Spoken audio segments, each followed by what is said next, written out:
self-serving, persuasive talkers of everything and nothing. We are Conversation Con Artists.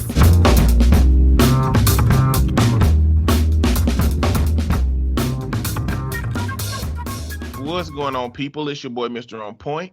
And I am Calamity Red. And we are Conversation Con Artists, back for another wonderful, fantastic episode. You can find me on Twitter and Instagram at Mr. MISTER On Point, and on TikTok at Eddie B Talking. And I can be found at Red_Calamity. We're still doing the listener letter portion of the show. So if you have a question, comment, read a letter that you would like for us to respond to, you could send it to our Gmail account, which is conversationconartists@gmail.com. Or you can find us on any of the aforementioned social media platforms. And I don't think we have any letters. We're going to get into these Reddits. Let's do it. I got a bunch of them. I have a bunch I saved from like 2 weeks ago, so I don't remember any of these. Okay. So they're new to me, all over again. They probably going to be disappeared on your ass. Nah, if they're still showing up now, they're still there. Some of them I'm sure have disappeared because I have saved more than this. Mm-hmm. Am I the asshole for buying my daughter a flip phone after I found out that she was a lesbian and in fact didn't have a boyfriend? Ma'am. What? Of course you are. Except for to the Christian bigots. Would I be an asshole if I told my friend is disabled? How? Am I the asshole for asking my husband to stop walking around the house shirtless because our toddler is copying him? It's a kid. What? Why are you upset about that? And it's a boy child. What do you mean? Am I the asshole for tolerating a night out with my girlfriend? Why is it, if you feel that way about it, you shouldn't even Am I the asshole for not allowing my daughter to contact her biological parents? Oh, that's the one I want to hear. The bio parents? Mm-hmm. All right. She's 40, her husband's 42, and the daughter's 9. I and my husband have a daughter. She was adopted when she was born by myself and my husband, and she knows she's adopted. Her biological mom was a very sweet 17-year-old girl who wanted to give her the best life she could. I don't know if her father knows she was ever born. There were no drug issues or anything like that. Recently, she had a school project where she was supposed to write about where she comes from. She is determined to find her biological mother and father to find out. I offered for her to write about our family instead. My husband and I don't want her reaching out to I told her this and she's upset, saying we don't understand and that she'll always wonder about them. She said we're being selfish and keeping her from finding out who she is. We obviously just want what's best for her. Am I the asshole? She also put some answers to some commonly asked questions before, so just in case any of these are ones that you might have. The adoption was closed per my husband and I's request. The birth mother did give us her contact information in case our daughter ever wanted to find her. What, bitch? She does have a letter from her birth mother explaining why she was adopted and that it wasn't because she didn't love her. Ma'am. So you're literally choosing to not allow this child to find out who her birth parents are. Because like you have all the information to give to her. So this is literally just it's not we can't, it's not it'll be hard and what if we can and she'll be disappointed. It's none of that. You literally just don't want her to contact them. That's fucked up. Like, So how did this come? How would this come to be? This wouldn't be them seeking a surrogate. This would be a open adoption. She said it was her and her husband requested that it be closed. But a closed adoption would traditionally mean that they wouldn't know the parent, right? No, closed adoption means that once the adoption takes place, there's no contact with the biological parents. Open means that at some point, the adopted parents can be involved. Both parties agree. I don't even know why if I was adopting a kid and I was doing a closed adoption, I wouldn't want no information, nothing from the parent. I wouldn't take no letters. I would make sure that we can't contact the person. Mm-hmm. I wouldn't have lived that child's whole childhood knowing that that parent could have been contacted at some point and just chosen not to do it. That's a dick move. Like, I would set myself up to not be in the position that they currently in. to have the information and just not be giving it. Yeah. And it can only get worse because let's say that this child doesn't know that this ain't her birth parents, right? Mhm. It's only a matter of time before she get to being a senior in high school and people ask how old her parents is, and they be like, your parents got that because she 42 and the child is 9. By the time 10 more years, well, 8 more years, they finna be pushing 50. Somebody gonna put the math together. They be like, your mama had you use. She was this old. She would have been in her 30s. I guess so. Like 42. Right. Yeah, she would have been like Right. 30, 32, something like I guess that. it could be a regular late pregnancy. Yeah. If I had a kid now, that's the exact situation for me. At 37. Right. Damn, you was in that situation if you have a kid. I am. But I be an old ass mom too. damn, You know, if I had kids, I would be. But you be an old ass I ain't dad. having no damn kids. My thing Or fostering or adopting. You know, I'm gonna have to leave. If you have a kid, I'm gonna just have to shower gifts on that nigga. Look, my little brother this week talking about some. I've talked about my family dynamics on the podcast before, so I was talking to him. And he was like, "Yo, your clock is running out. Like, I need you to have a kid, so like I actually have a niece or a nephew that I like and can interact." And so he was like, "I know I can fuck with your kid. Like, I need you." I'm like, he don't you like have my to pay kids for the motherfucker, huh? He don't like your brother kids. My brother's kids have been through trauma, and so they have behaviors that are not desirable to be around. Damn. So he Okay. walks like a niece or nephew. He was like, "I know I will be able to fuck with your kid because your kid gonna, they gonna know what to do." And I was like, "Yeah, if I ever had one." But how is you just gonna ask me to spend a bunch of fucking money? You gonna help me pay for this goddamn kid? This kid that will come to be? Like, get out of my face. You want somebody you can just come hang out with all whenever you want to. Meanwhile, I'm stuck with this little nigga. No, no thanks. If you're gonna like let it be known that your child is adopted and you're gonna like be very open with them, then you should expect that at some point that kid, because it is a natural thing to want to know where you come from. And y'all gave her the letter from her mother telling her that I loved you, I just couldn't take care of you. She knows that it wasn't anything like she was on drugs. She knows it wasn't anything like that. So like, why wouldn't she want to reach out to this lady who gave her up because she thought it was the best thing for her to do at the time? And why wouldn't she want to know like what her biological, like, I just don't understand why you would do it the way that you did it. And then now you're going to like tell this kid, well, no, like we know we let you know all these things about your mom, but you can't meet her. Write about our family when you're writing about your history. Like that, it's unreasonable the way that they approach this to me. Foster and adoptive parents, man, their hearts be in the right place, but their skills don't be in the right place. Like they really don't. It just don't feel like they do any research about what to do with traumatic or traumatized kids or kids that may grow up to ask these questions. Like they have no idea what kind of things will harm them. It to me, clearly to me and you, is like overtly, clearly. If you know you're not going to let this child engage with the parent, then why would you let that child know about that parent's existence? It doesn't make sense. It doesn't. She did 2 updates. First update, I took some people's advice and called the phone number I have. To my surprise, she returned my voicemail. Well, yeah. People don't really change, like crazy people numbers all the time, like that have like, because at this point, you don't even really need to change your number to keep somebody from calling. You can actually block people from calling and texting you. I don't even need to change my number because you can't.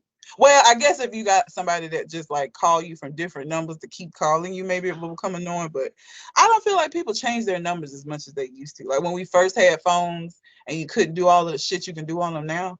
But anyway, so I did get her age wrong. She was 18 when she adopted our daughter and is now 28. Not married and no additional children. She did confirm the biological father does not know my daughter was born. I let her know why I was calling, but that I truly did not want them to have communication. I explained my reasoning and that we're her parents and are only doing what we think is best. She let me know that when my daughter and I are ready, she'll be there to answer any questions. So she with it. She's open to it. I should also add her biological mother did offer to do an interview by sending a video answering my daughter's questions or an email. So y'all the only ones with problems with this. Like this could easily happen. She did a second update. We had a long conversation with our daughter last night about the reason she'd like to talk to her biological mother and father. My husband and I had a long conversation after that. Today we called her biological mother. They had a conversation over FaceTime with our supervision. Our daughter did ask about her biological father, and her biological mother did ask my husband and I if it was okay to talk about. She told our daughter his name, but doesn't know how to contact him. They were high school sweethearts and haven't talked in a couple of years. I did promise my daughter we'd help find him. Maybe he'll see this here. Our daughter's name is Aubrey, and we're hoping she'll find him. So it took a lot. They came around. But in the end, they came around. You did what you needed to do. They could have said, we need to vet this situation to make sure. And that they said, we need to make sure that you're old enough. They could have said a lot of things that got them there, but like to just be like, no, you're not going to meet them at first. Like, that's, if they could come around to it, why were they this adamant against it? I guess it took a Reddit post and people roasting their asses for them to goddamn start changing. Well, nobody in their natural habitat probably would have did. People were sharing, like some of the people in the Reddit have been adopted and they shared their own stories too. And basically was just like, you can do this. The fact of the matter is, once a child becomes curious about this, one, you just gonna make a problem that wasn't there before between you and this child. And two, you can't stop them from doing this. What happens when she turned 18? Like you're just gonna put off the inevitable, because if they want to find them, they're going to. Like, and you're just gonna make yourself an enemy in this. You're gonna be on the wrong side of history. You creating a relationship deficit between her and y'all for something that she's gonna come do anyway at some point. And she's gonna do it because she don't need y'all to do that. Honestly, truthfully, in this day and age with social media and the ability to like just track people down, at 9, she really don't fucking need y'all. Because if her mom, she'd probably know how to use social media better than both of y'all asses. Mm-hmm. And so, like, truly, if she has her mother's name, she could have found her without y'all, and still can. Like, and the reality is, it's not like this can't create a problem with the adoptive parents, because it could. At a point when you become that rebellious teenager, you could always be like, well, y'all not my parents, or, I talk to my mama, this, that, if they have an ongoing relationship. But I think that that's just the trade-off for making sure that your child has a genuine life and understands who they are. I think parents be trying to control the narrative and make sure that they don't have no outside forces influencing their child, but it costs the child something. Especially if they know that their parent exists. It's costing the child something. So you ain't doing it for yourself. You're doing it for your child's identity. Yeah. Because it could be so many other things. Mama, why my nose don't look like y'all's? Why my chin don't look like y'all's? Why my, you know what I'm saying? At least now you ain't gonna get none of those questions. You know what I'm saying? Yeah. Well, I mean, they weren't ever, because she's known her whole life she was adopted. Like, she knew they weren't her parents. Oh, okay. I missed that piece. Yes, they were open and honest with her, so she knows that they're not her parents. She's anybody listening that apply to where you got a child that don't. At some point, they may ask questions about why we don't look alike, or things that allude to them realizing it. And I worked with some people. They weren't my clients, so I'll talk about it. And they had a son that was adopted, and one day they was driving and he was in the back seat, and he was like, am I adopted? And they don't seem to know where it came from. They found out where it came from. It turns out that he had a friend at school that he really liked that was adopted, and he wanted to be adopted. Oh. And so he was asking, like, from the innocent child perspective of, am I adopted? Because, like, it would be cool to be that because my friend is adopted. And it just turned out that he so happened to be. And they told him the truth, and shit went downhill from there. I mean, I'm not saying that it wouldn't have went downhill if they wouldn't have told him. I'm just Yeah. saying it was in the stars. Maybe it was in the stars for him to be a menace. Yeah. But you know that adoption stuff is you gotta tap dance around that real carefully because I there is a version of a 9-year-old that and a version of a parent that gave that child up that would not be appropriate for that yeah. kind of conversation, I or have relationship. I have no desire to adopt for a number of reasons. And so, the older I get and I'm like, I don't know if I'm having a kid or whatever, everybody's like, well, you could always adopt. Fuck you. No, I can't. Because I don't want to. Yeah, If I don't have a biological child, I will not have any kids. that's what I feel like. If I wanted a child and was gonna have a child, the only way I have a child is by birthing my own. Well, Yeah. not me birthing the child, but me participating in somebody birthing a child. But I wouldn't do that because I don't want no kids. And even in the event that I wanted kids and my soldiers was marching in circles, and so I couldn't have kids, then unless my partner held me to the fire, then it'll be like, no, we're not having kids then. Like, It's not meant to be. yeah. That's how I feel. Other people. And you know what? Maybe if they hold me to the fire too much, I'll just be like, this is exclusionary criteria. We can't continue this relationship. You gotta go find you somebody to get some kids from. I don't know. Yeah. If I felt like my partner was limiting the desires that she had in her life and because of me, then yeah. If it was an option for both of us, then that'll be better. But I'm not having kids either way. Nope. Just creating a weird scenario. Gonna be 40. That shit is so wild, man. I don't feel this old. Like, I do in moments. There'll be moments where I'm like, shit. I'll be talking to a kid, talking to them about something, and they'll have this glazed look over their face because they have no idea what the fuck I'm talking about because it's something that's so far behind where they are that they were not even born and have no concept of what I'm talking. I have moments of feeling old, but like day to day, I'll be like, damn, I'm gonna be 40 soon. It's like, what? It don't feel like I've been on Earth. Some days it feel like I've been on Earth for 100 years. And then some days it's like, I can't be 30, almost 38. That's not possible. My birthday's in less than a month. What? Time is weird. Time is fucking weird. It is. Like, what was it? I was playing Pictionary with a kid, and one of the words they had no idea what it was. And I was like, oh, I wish I could remember what it was. I had to explain what it was. Like, I'm so old. Like, shit is fucking weird. There's a TikTok question where a dude asks, what game did you play when you were young that you want to have a remake, but you think would never get one? And the game that I talked about was Sci-Fi Filter, and I had to go back to thinking about PlayStation 1 shit, and I'm like, it's only this question has an age gap on it. Like, It does. Sci-Fi Filter, what the hell is that? That sounds like a fucking car part. Like, the fuck is that kind of game? Is that? And then if they go look at the graphics, they're gonna be like, oh, y'all prehistoric niggas. Kids will humble you for sure. Like, you start feeling like you young and shit, them little niggas will be like, nope, you old as fuck. I don't even know what you're talking about. Like, it's so crazy. It is crazy that they have shit in their history books that you lived through. You realize 9/11 is in history books? I was in high school. I remember where I was when that shit happened. A kid trying to humble me, talking about my age, something about me being old, and I'm gonna say, no, this just means that your knowledge is limited. Let's just understand this right now. You don't have a lot of experience here, okay? It's just, Ooh, the worst is like, oh, have you been watching the new season of Atlanta? No, not yet.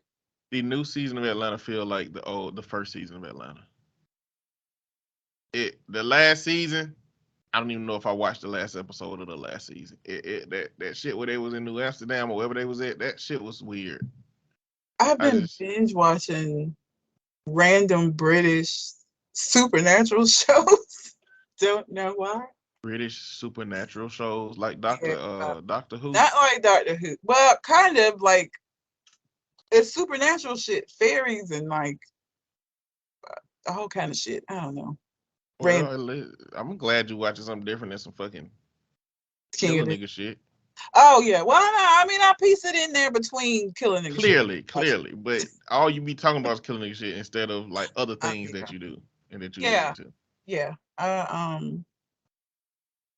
Doing that and playing Dreamlight Valley, which I did not think I was gonna get into as much as I have. Stardew? No. Dreamlight Valley is Disney. That's a different game? Stardew Valley is, yes. Wait, what were you playing before? Animal Crossing? Okay, Animal Crossing. So Dreamlight Are they related? Dreamlight Valley and Stardew Valley? No. Well, Dreamlight Valley is a cross between Animal Crossing and Stardew Valley in that it's a farming kind of game like Stardew Valley, but it has like the collection piece to it like Animal Crossing, but it's Disney characters. Oh, I saw that. It's full of Disney characters and it's in open access, so like they're still developing the game and you're basically like helping them work out the kinks to the game, which means there's constantly updates and they just added Scar from Lion King in October. But because it's in open access, there's only so far that you can get to. So like I've done everything I can do. I'm just waiting for them to like put out another update at this point. But I was into it like how I was with Animal Crossing, where I was playing every free moment I had, and then I've done everything now. So apparently you getting 2,500 moonstones on Monday. I know, I saw that because I don't know what a moonstone is. I was looking at this game because in my head I was like, is this something I would play that Red playing too? Absolutely not. If you wouldn't play Animal Crossing, like, so again, it's a cross between Animal Crossing and Stardew Valley. There's all these quests that you have to do, and if you wouldn't play Animal Crossing, you probably wouldn't play this. I'm not saying I wouldn't play Animal Crossing. It just because I guess watching you play it wasn't like collecting butterflies and fish and shit. I mean, maybe I would do that. Maybe I don't know. Well, I don't. You know what? I don't stick around enough for those kind of like gathering games to do the stuff that makes it fun to play. I would just gather just enough shit to get tired of collecting shit and then be like, okay, I'm done. I guess the positive thing about Animal Crossing is that because it operates in real world time, what you can collect has a time limit on it. So I open Animal Crossing at least once a month because every month there's new stuff. Like we're in November now, so there's stuff that's available in November that's not available any of the rest of the time of the year. Like October, they have a Christmas thing where you collect. I mean, not a Halloween thing where you can collect all these Halloween themed items that you can only. So like if you miss it, you literally have to wait till next October to get the shit. So I guess that it gives you an incentive to at least open the game at least once a month to try to get things because if you don't get them when they're available, you can't get them literally a year. Stardew Valley operates in real time in that whatever time you go into the game, that's what time it is in the game. But like, it doesn't take days to do shit. Like you can grow crops and stuff in a matter of minutes or hours, depending on the crop. But in Animal Crossing, that shit take a literal day. So I prefer Dreamlight Valley over Animal Crossing, or I think they're going in a good direction with it. And like I said, it's in early access, so they're still basically making major changes to the game. So that's what I've been playing. And then I tried this game last night that just came out like Friday called Harvestella. That's similar. Yeah. It's like an RPG, Animal Crossing, Stardew Valley mix. I don't like the mechanics of it though. I downloaded the demo, but $60 for that game. And so I just downloaded the demo to see if I would even like it. And I played through the demo. It's more like Stardew Valley, I think, in the way that it operates, but I don't like it. Gotcha. Not the game for me. I don't even know how we got all the way the fuck off on this tangent, but here we are. We went into several different little categories. We doing shit like we finna do 2 hours. So I'm gonna choose the ones I want because it's a bunch of them Okay. about fathers, and I'm like, I want to trigger Jen's trauma. You gonna trigger me? I'm I know. I'm just settled talking in my shit like trauma. that. I'm settled in my trauma. Okay. I trigger mine here. Am I the asshole for telling my dad he's an average parent and not a super dad like he thinks he is? No. Look at you. The nigga average, he average. Be better. I'm Do in my better. early 20s. I bought a used car with my own money and had my dad come with this mechanic who I also paid to make sure the car was okay. My dad and I took turns driving home because I'm still not comfortable behind the wheel. I bought the car so I could get insured and registered since my dad's vehicle is not, and I could use it for my driving test. In my state, it's legal to register a car without a license, so long as you have a valid state ID and insurance and you aren't the primary driver. When I bought the car, I asked my dad if he would sign the title for me with this reason. He said yes, but never did. Since then, we've made plans to go to the DMV, but he canceled on me twice. The third time I went to do it myself, and they informed me that I was lucky that they didn't have to put me in a police car out front as I have a bench warrant out for my arrest. What? Logically, it would make sense to leave there and turn myself in, but there are a few problems. I don't remember being issued a court date. 2, I'm in the middle of a semester in college. 3, I just started a new job. I actually don't know what to do. So I explained the situation to my dad, basically asking him to register the car in his name. I would pay for everything. So I could be able to use it for school and work related stuff until the end of the term next month, mid December. When I finish the term, I can turn myself in. It'll also give me time to let my boss know I'll be out a few days and establish a bit of rapport. He got upset that I went alone after he didn't show and sent me a link to a bail bondsman. He didn't really give an answer. Later on, I called him and asked him what he thought about it, and he basically snapped saying that I was an adult now and I should have been more responsible, that now I'm making it everyone else's problem. And I admitted he was right, but I needed his help. My friends my age still live with their parents. If they have cars, their parents bought them and registered them and then helped them get their licenses too. Pay for repairs and bills while their kids drive us around. I literally just wanted a tag for my car. I would pay for everything just like I have been. I've been living on my own for 2 years. I'm very responsible when it comes to my bills, and just this one time I couldn't do it all myself. He said I was entitled and felt like the world owed me something for good behavior or something like that. I told him I just wanted my dad to be there for me when I needed a favor, besides like $10 for food every blue moon that I always pay back. He said he wished he had a dad like him growing up, which is something he just throws out anytime you think about disagreeing with him. That's when I told him he wasn't as good as he thinks. He said, fine, be that way, and hung up. He's been ignoring me for days, but my sisters think I'm an asshole. My brother is on my side and agrees that dad could at least try. Let me tell Bitch. you. I'm sorry. You can go I ahead. just had this conversation. Sometimes people, okay, if you had a shitty ass parent growing up that didn't do the bare minimum, and then you grow up and become a parent, you don't get stars for doing the bare fucking minimum. It's sad that your parent didn't give that to you, but you can't do the bare minimum and be like, I'm the greatest parent ever. I wish I had a parent like me. Of course you do, because you had a fucking terrible parent. But that doesn't mean that you're doing all the things that you need to do just because you're doing the bare minimum. You're doing the bare minimum. Like, you want accolades for that shit because it's not what you had, but what you had was just really terrible. It doesn't make your bare minimum this amazing thing. Like, you just doing the bare minimum. And parents don't be realizing this sometimes. Like, I'm sorry you had a shitty growing up, but you can't do the bare minimum and think that your kid owes you all this stuff because you're doing what your parent should have done, what your job as a parent is. Like, that should be driving me crazy, man. Like, y'all really be out here doing the least and thinking that it's the most.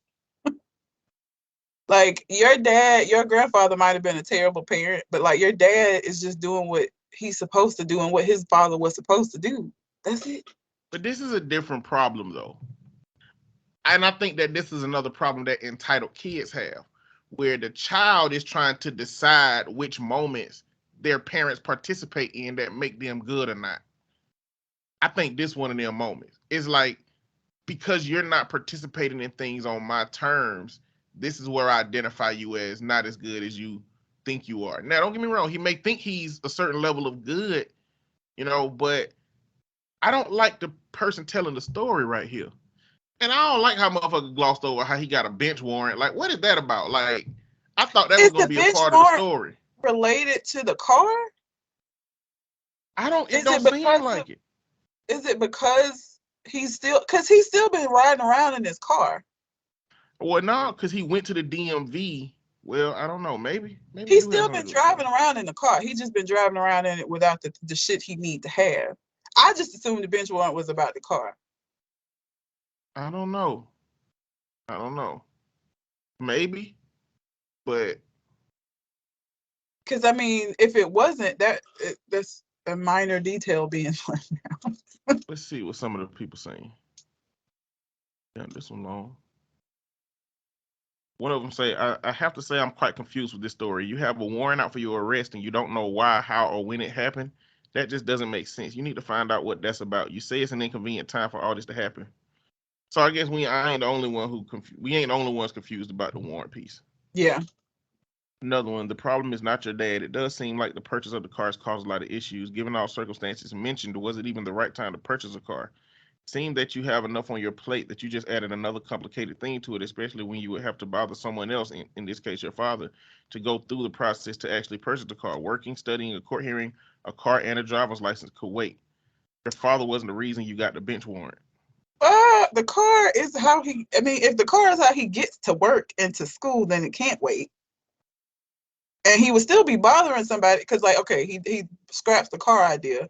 Would his dad then be having to help him get to work and to school without the car? Like, how would he do it without? He's an adult. Like, what part of being what kind of sense would it make if you created some moment for yourself where you could only do it with your parent, and you get mad at your parent because of the system you done engaged them in that way? And I guess they play a role because they said, hey, But he's I'm not gonna help 30. you. I mean, it sounds like did he say how old he is? He's in college. He's still Early 20s. okay.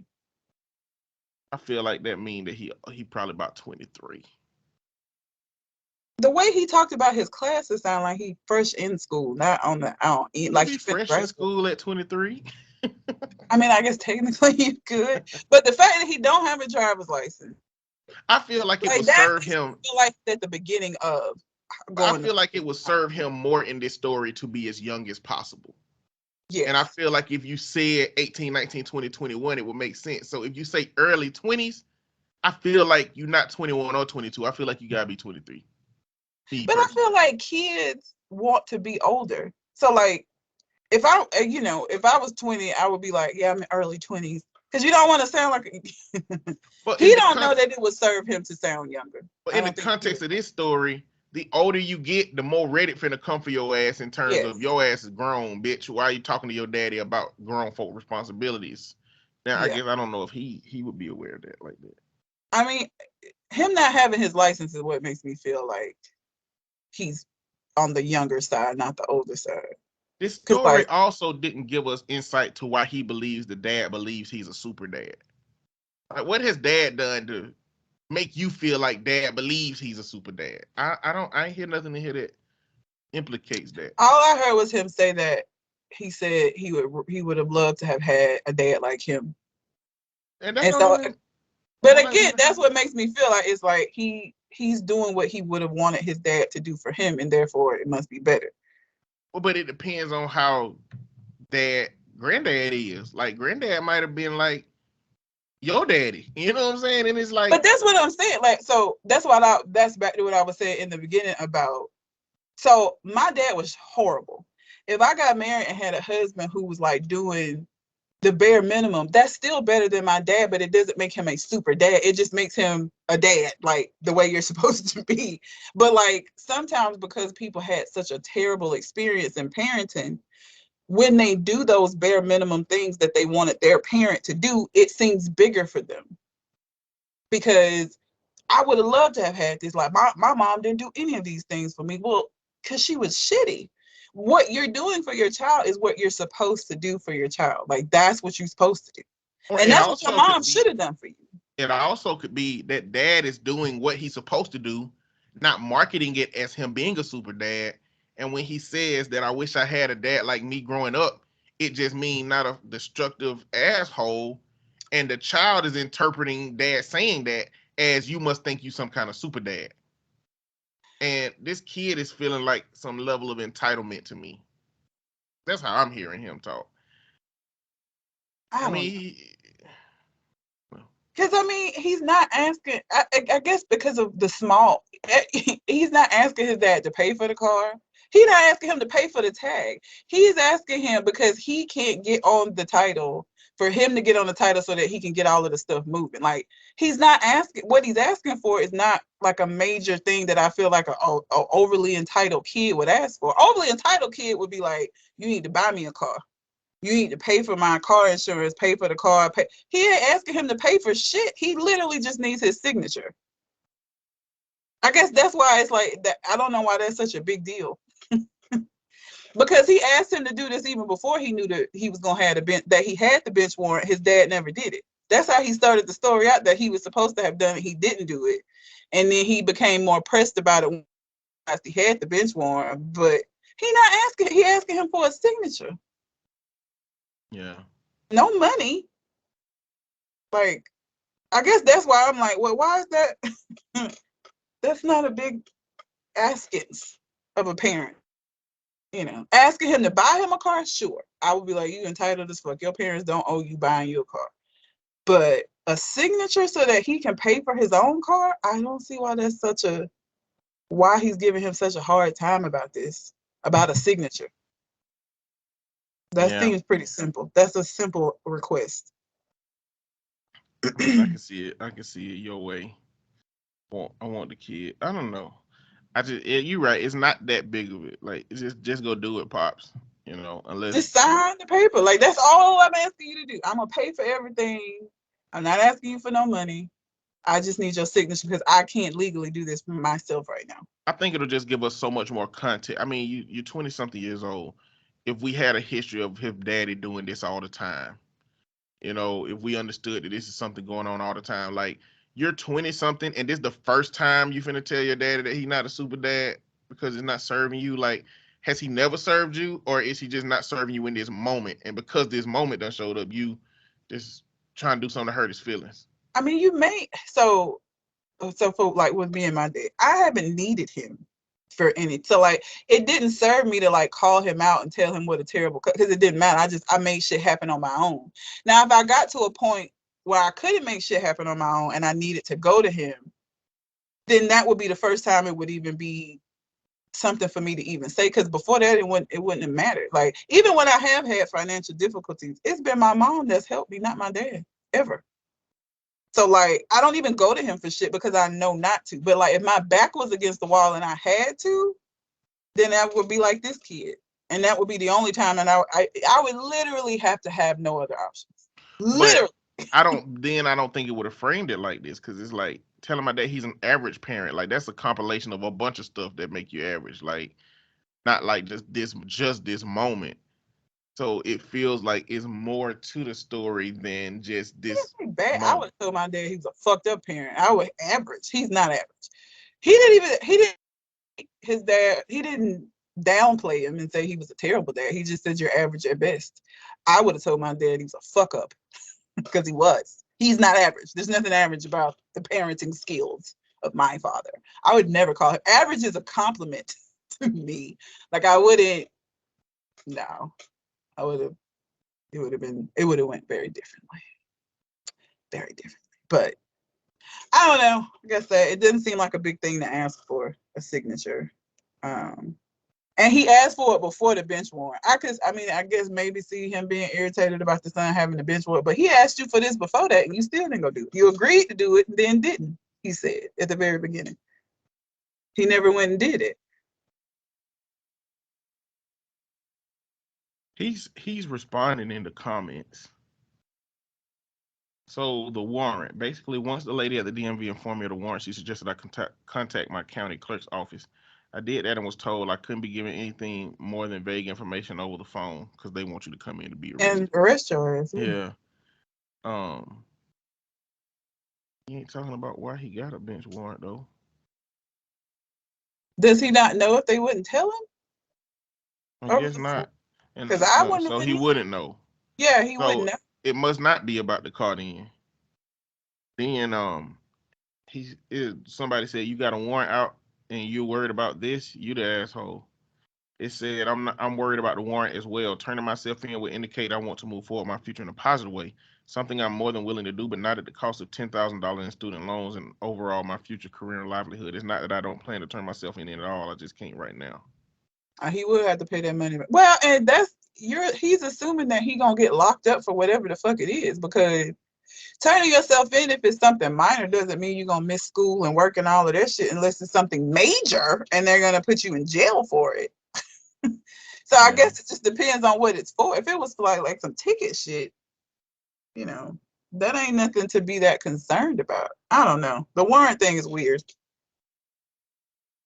Gotcha. The warrant thing is weird. I don't know. You want to do it? When do you want me to go? You do one more, and then to do the little thing I was talking about, we got to go to that next. We still gonna be over an hour. I'm gonna do this one because I just want to know what it is. Am I the asshole for reporting my professor? First of all, I always pick ones that fight as asshole. If you're having to ask, now there are cases where somebody might just be like, maybe I shouldn't have said, they might have truly been, hurt by this person and just not really know. But I feel like you asking me you did some fuck shit. Let's see. The professor is a 29-year-old female. And the writer is 20 years old, 20-year-old female. So the professor's 29 and the woman writing this is 20. There's a new professor who joined the university I attend, and she is one of the most stuck up and difficult faculty members I know.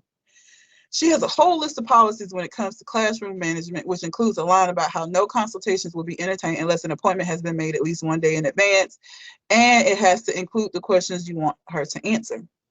She claims it ensure that every session is efficient and optimized, but I just think that she's lazy since it doesn't take much time just to do her job of educating. You already sound like a bitch. Before I even get down to here, I just want to be on record that you sound like a bitch. Very much so.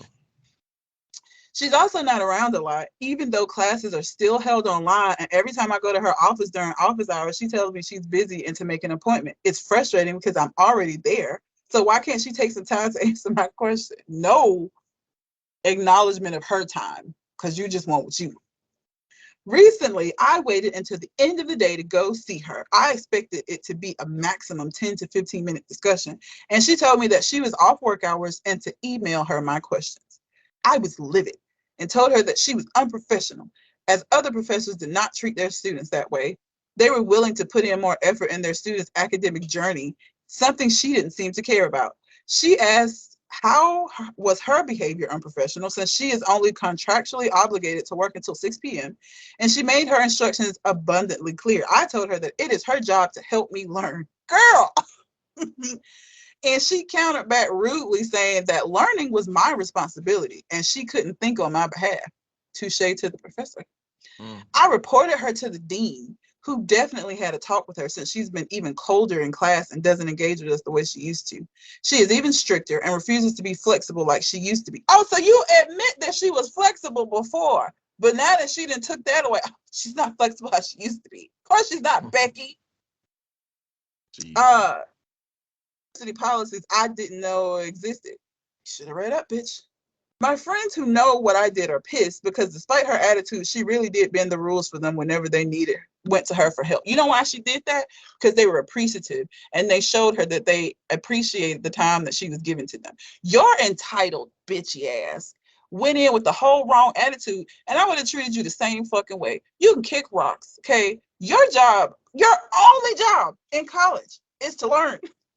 That's what you're there for. She gave you clear instructions on how to meet with her. And you just gonna make her meet with you outside of those instructions because you think the instructions are unfair. She gave you, send me an email, give me a time, send me the questions. I will meet with you. You didn't do none of that. You went out of your way to not do none of that. If you want to sit around and wait outside of her office all goddamn day, that's your business, babe. Okay? But you can't get mad when it don't turn out the way that you wanted it to when she told you what you needed to do. You are an asshole. 100%. You the whole email or the whole Reddit letter. Fucking bitch. Damn. Yeah. He's a Christ. dick. I don't really got much to add to that. I mean, why? Entitlement. Know it. And you, again, it's so funny to me. People like this are always so. You're saying she's so cold and she's so inflexible and blah, blah, fucking blah. But then when the dean talked to her and she like, okay, bet, I'm a bitch. Okay, let's see. So then she stopped being flexible at all. Now you're like, she's not even being as flexible as she used to be. But then you said she was never flexible.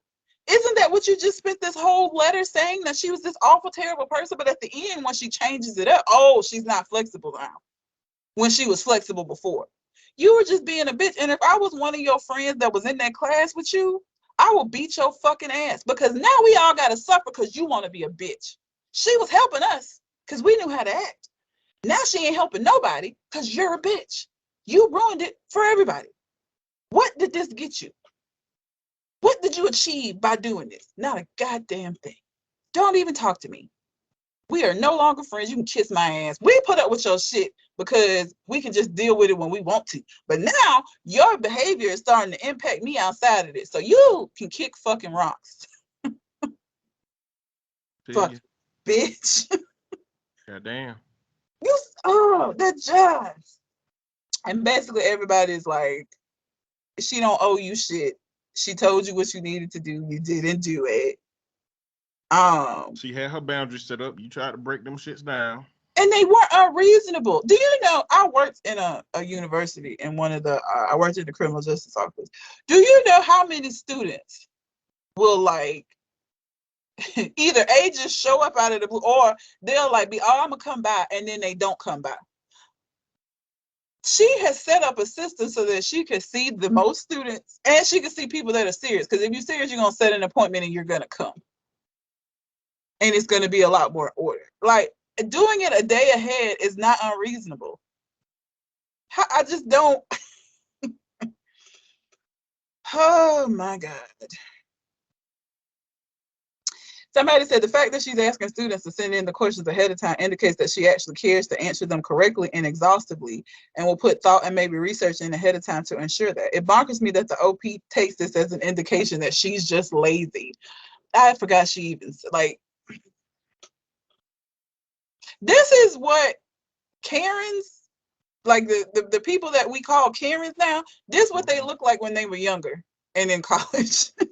She's on the road to involving herself in other people's shit when she gets older and feeling entitled to tell people what they need to do. This is what that beginning looks like.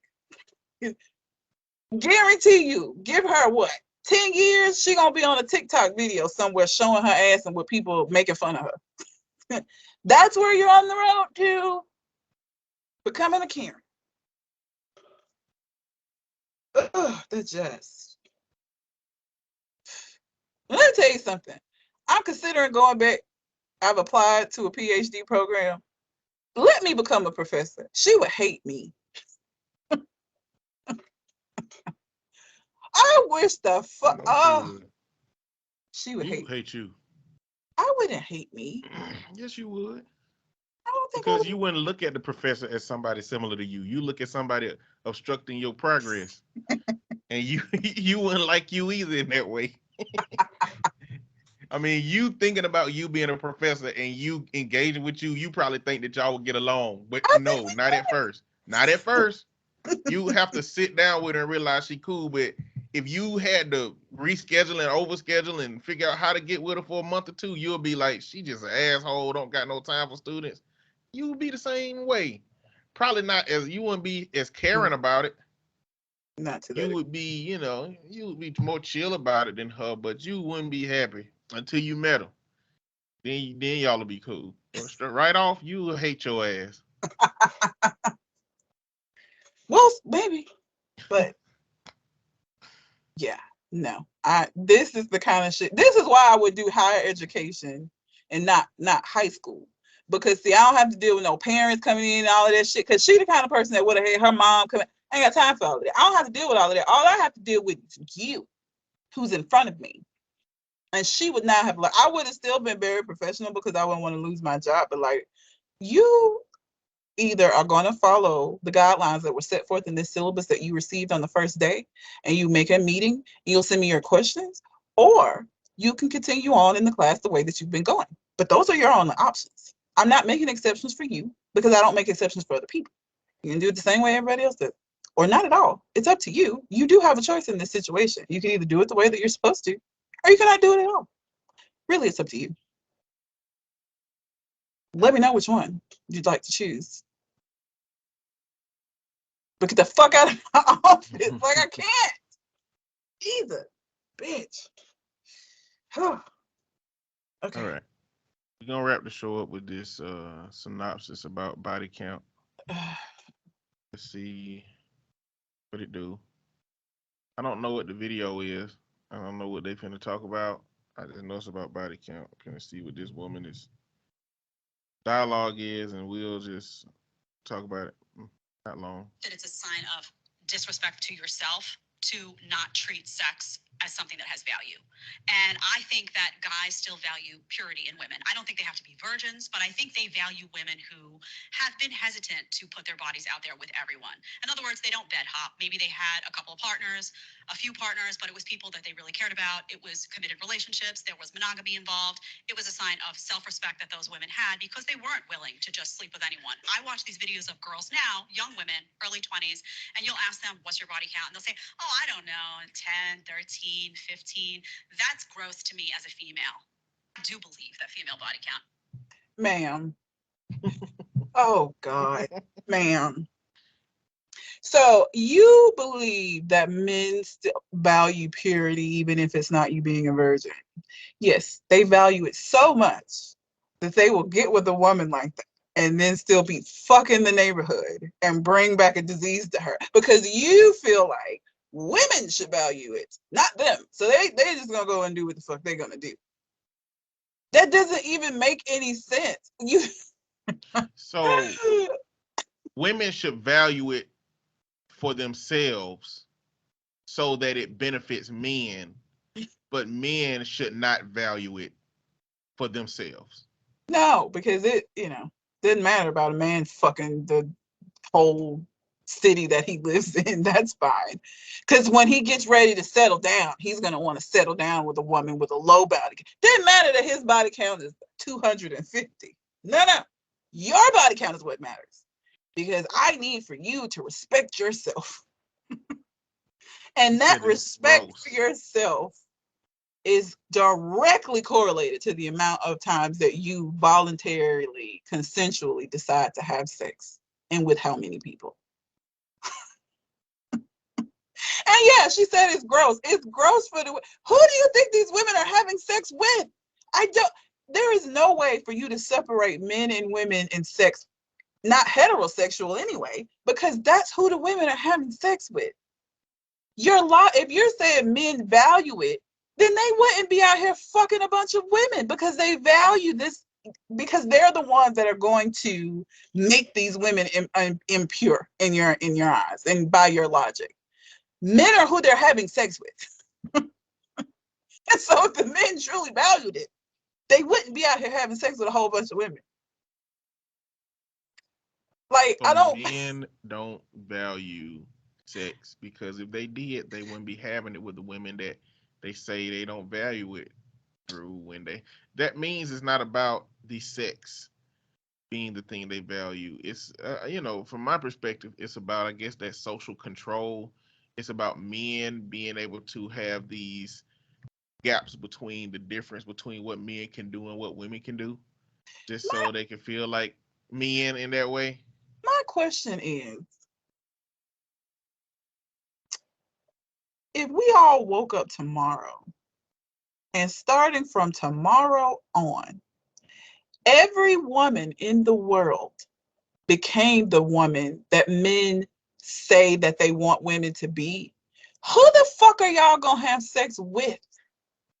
Like, let's say you could convince every woman everywhere to not have sex with somebody that she's not in a committed relationship with, to not have sex with somebody more than one or two partners. Who y'all gonna have sex with? Because, like, then you can't have the double standard of where you're out here having a bunch of sex. If every woman just becomes the women that you say women should be, y'all would be forced to have to be the same way, because the partners that you would be having sex with would no longer be willing to have sex with you. Men don't even really want the thing that they're saying that they want. Because if you got it, you'd be miserable.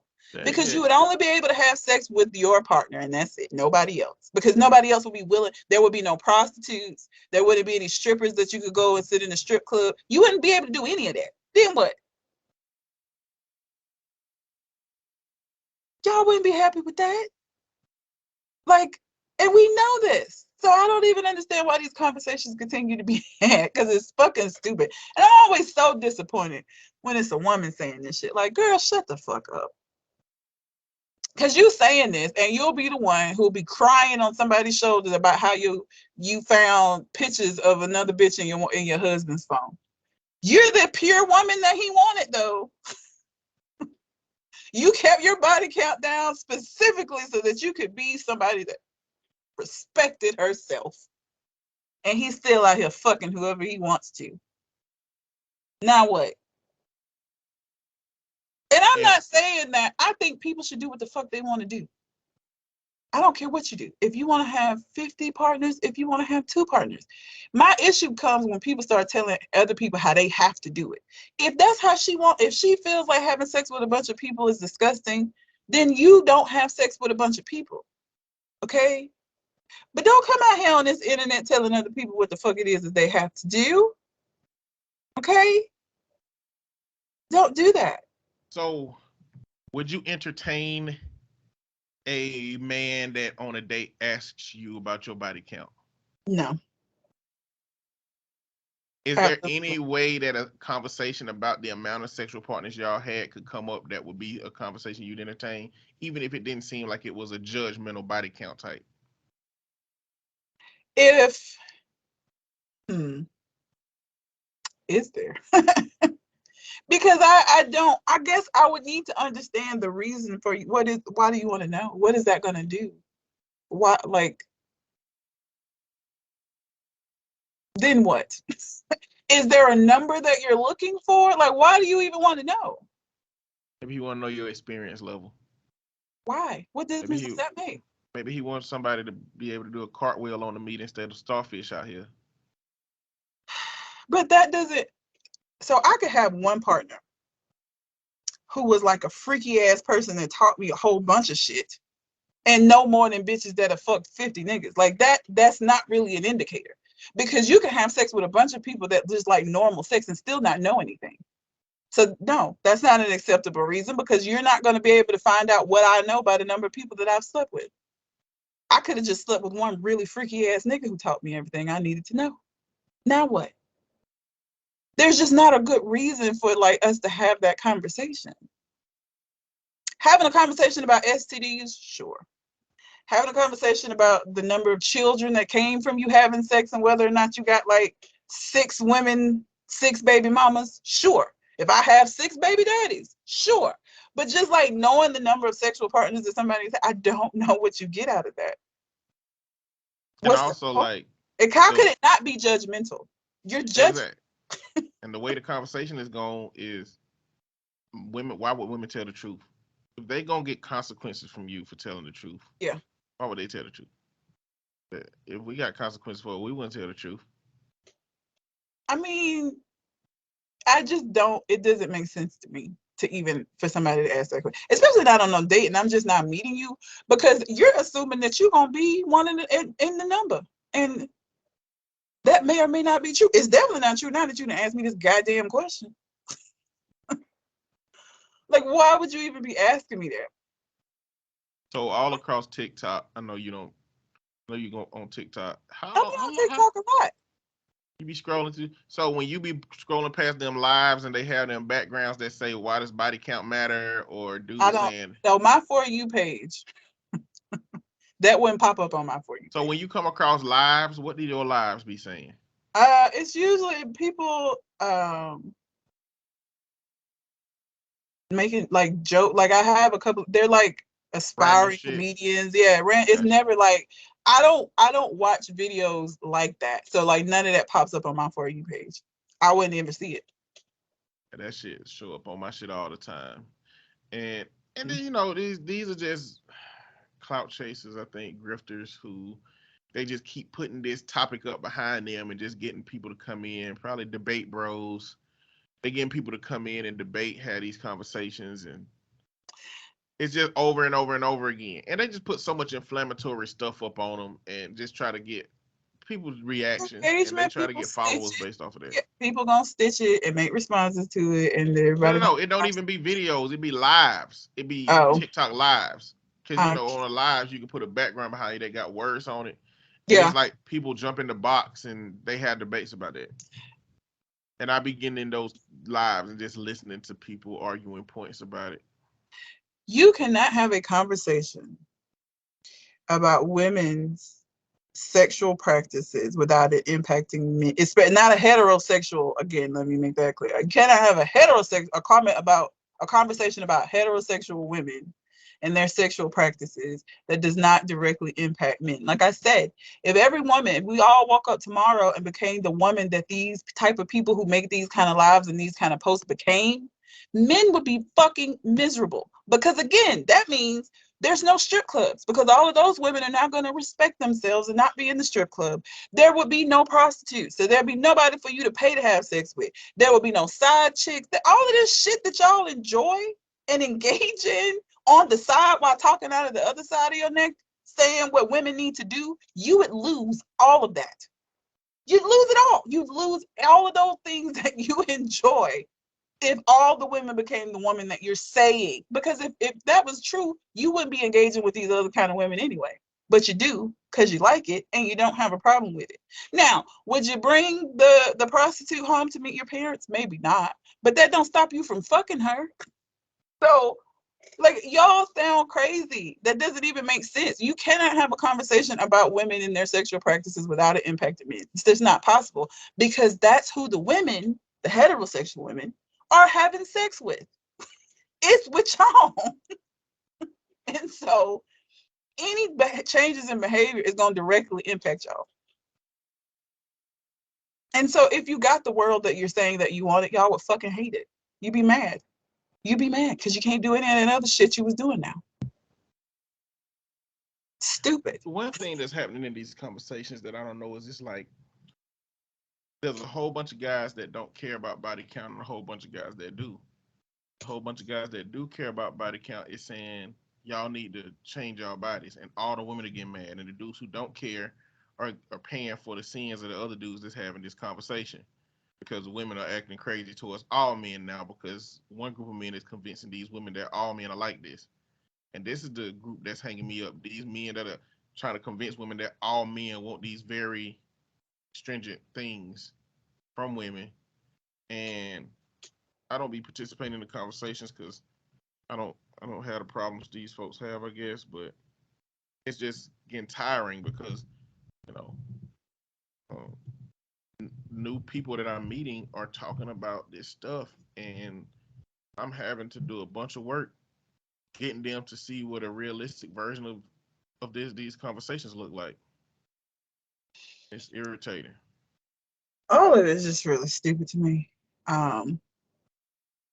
You know, like I said, one can't exist without the other. And so if you got what you wanted, you wouldn't want it. Because all of those things, prostitution, strip club, those things exist because men spend money on it. Like, people who talk down about strippers and like act like, okay, but you go. You don't think it's bad enough for you to not go and give them your money. And those industries will continue to exist as long as there are patrons that are going to pay money to see this shit. And y'all are the ones that are going. There are women, if you go to a strip club, there are women in the strip clubs, but it mostly men. And they come with stacks of money. You got men spending their bill money on strippers. So like again, what y'all say don't make sense with the way that you behave. It just doesn't make sense because, again, truly, if men, y'all could control this by just everybody stopping, don't go to the strip club, don't pay prostitutes, stop cheating on your women, stop having sex outside of a relationship. Like, if y'all stop doing that, you force women to become the thing you want them to be, but you're not willing to do that because you don't want to be the thing that you think women should be. And so none of it makes any sense to me. All of these conversations sound dumb, and I don't even, again, that's why it's not on my For You page, because at this point, I just assume that anybody having these conversations with that kind of an opinion is just a delusional person, and I don't watch delusion. When I get on TikTok, it's for happy shit. It is for me to laugh at some relatable, funny shit or see cute animals. That's it. I don't care about the rest of this shit. Don't care at all, because you can't reason with somebody that's unreasonable, and I feel like people with those kinds of mentalities are just unreasonable because the shit don't make sense. And again, if she feel that way, sweetie, if you feel that way, then don't have sex with a bunch of people, but you don't get to tell other people what they should do. You just don't do it, okay? Because all of this is based in Christianity, and what I remember from going to church is that when we die, we are all judged based off of the shit that we did. You can say it's like it's like you being a prostitute, but like you ministering to other prostitutes, thinking that the number of people that you got to stop will get you into heaven. As far as I remember, unless some shit has changed, right? It's what you do that gets you into heaven. So from a religious standpoint, I don't even understand why Christians so overly involved in other people's shit anyway. That ain't gonna get you into heaven by y'all own standards. So why the fuck do you care? It's none of your business. Mind your fucking business. Mind your Christian business, and just make sure that you're gonna, do what you need to do to get into heaven. And that's it. That should be all. I don't, and again, I'm not up on my Bible history, but that's what I remember from the whole childhood that I spent in church, is that you get judged by what you did when you were here. It doesn't matter how many people you saved if you out here doing bullshit. So, I think that hell is going to be filled with a whole bunch of Christians. If it's real, going to be a whole Christian section. Because y'all love minding the business that don't pay y'all. Ridiculous.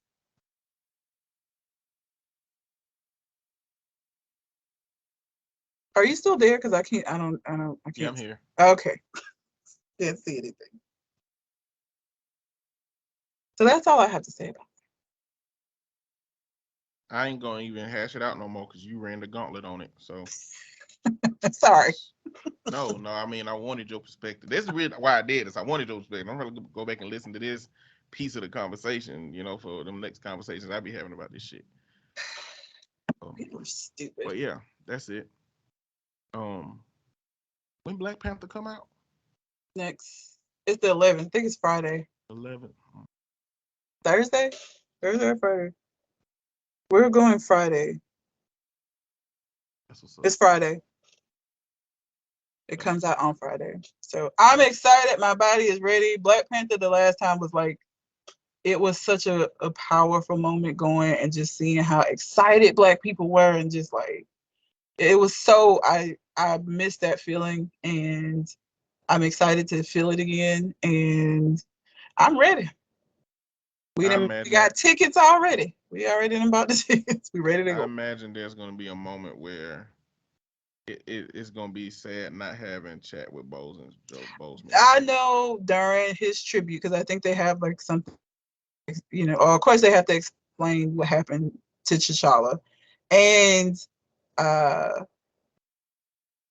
pay tribute to him. I'm ready. I don't even cry. I feel like I'm gonna have a thug tear that sheds. So I've already accepted it. I'm ready.